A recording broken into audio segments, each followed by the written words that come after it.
Hello, good evening friends. എൻ്റെ പേര് ബിജി ആൻസൺ. ഞാൻ തൃശ്ശൂരിൽ നിന്നാണ്. ഞാനൊരു ക്രിസ്ത്യാനിയാണ്. ഞാൻ അതുകൂടെ ഒരു ക്രിസ്ത്യൻ സ്ഥാപനത്തിൽ നഴ്സിംഗ് പഠിച്ച് ഒരു സ്റ്റാഫ് നഴ്സായിട്ട് ഞാൻ വർക്ക് ചെയ്യാണ്. എൻ്റെ സുഹൃത്തുക്കളെ, ഞാൻ നിങ്ങളുടെ മുന്നിൽ ഒരു കാര്യം പറയാനായിട്ട് ഇന്ന് നമ്മളുടെ കത്തോലിക്ക സഭയിലെ നമ്മുടെ തൃശ്ശൂർ അതിരൂപതയിൽ വരുന്ന ഈ കത്തോലിക്ക സഭ എന്ന് പറയുന്ന ഈ പേപ്പറിൽ ഇത് ഞാൻ വായിച്ചപ്പോൾ ഇതിനകത്തുനിന്ന് എങ്ങനെയെങ്കിലും ഇതിനെക്കുറിച്ച് എൻ്റെ മനസ്സിലുള്ള ഒരു 2 വാക്യങ്ങൾ നിങ്ങളുടെ മുന്നിൽ പറയണമെന്ന് എനിക്ക് തോന്നിയത് കൊണ്ടാണ് ഞാൻ ഈ ലൈവായിട്ട് നിങ്ങളുടെ മുന്നിൽ വന്നത്. എനിക്ക് 35 വയസ്സായി. ഞാൻ ജനിച്ച അന്ന് മുതൽ ഞാനൊരു ക്രിസ്ത്യാനിയായിട്ട് എൻ്റെ നല്ല അടിയുറച്ച കത്തോലിക്ക വിശ്വാസത്തിൽ വളർത്തിയിട്ട് ഇന്നും ഒരു തെറ്റായ കാര്യങ്ങൾ ചെയ്യാനോ അല്ലെങ്കിൽ അതിന്റെ കാര്യങ്ങൾക്ക് കൂടെ പ്രവർത്തിക്കാനോ ഇടവരാതെ നല്ല സഭയുടേതായ എല്ലാ മൂല്യങ്ങളും വളർത്തി മുറുകെ പിടിച്ചുകൊണ്ട് ഞാൻ ജീവിച്ചു. എൻ്റെ മക്കളെ ഞാൻ അതിൽ ജീവിച്ചു കൊണ്ടുവരുന്നു. എന്താണ് ക്രിസ്ത്യാനികൾ?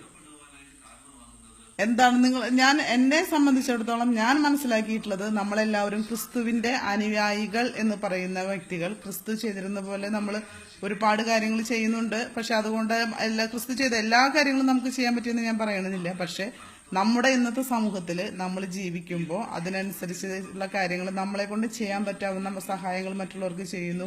അതുപോലെ കാര്യങ്ങളൊക്കെ ചെയ്യുന്നു.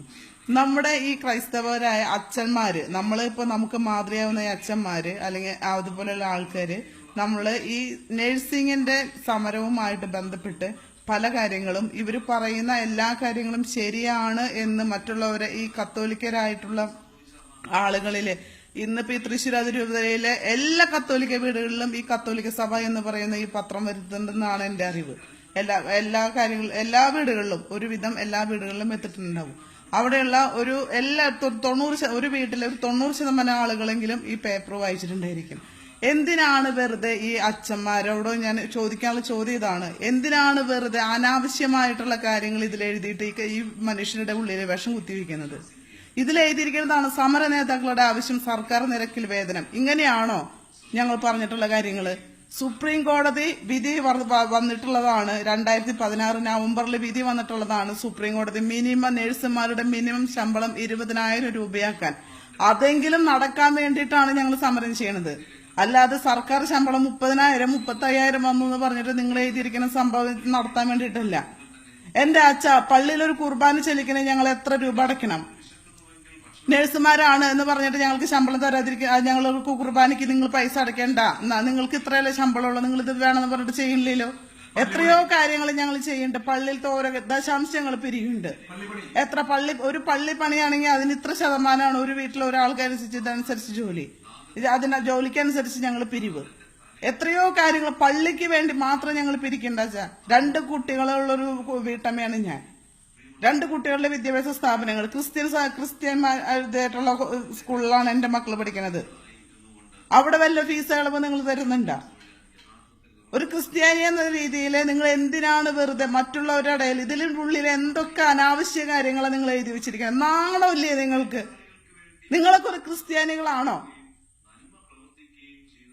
നിങ്ങൾ ഈ അമലൻ ഈ ജൂബിലി മിഷനും ഹോസ്പിറ്റലുകളും, ഞാൻ ഈ അമല എന്ന് പറയുന്ന ഈ ഹോസ്പിറ്റലില് നഴ്സിംഗ് പഠിച്ചിട്ട് പാസ്സായിട്ടുള്ള വ്യക്തിയാണ് ഞാൻ. ഞാൻ പഠിക്കുന്ന സമയത്ത് ഈ അമല എന്ന് പറഞ്ഞ സ്ഥാപനം എത്രത്തോളം ഉണ്ടായിരുന്നെന്ന് എനിക്കറിയാം. ഇപ്പൊ ഈ അമല എന്ന് പറയുന്ന സ്ഥാപനം, ഈ ജൂബിലി മിഷൻ എന്ന് പറയുന്ന സ്ഥാപനങ്ങളും എത്ര നില 25-30 നിലകളുള്ള കെട്ടിടങ്ങൾ നിങ്ങൾ കെട്ടിപ്പൊക്കിക്കൊണ്ടിരിക്കല്ലേ? ഇതിനൊക്കെ നിങ്ങൾക്ക് എവിടുന്ന കാശ്?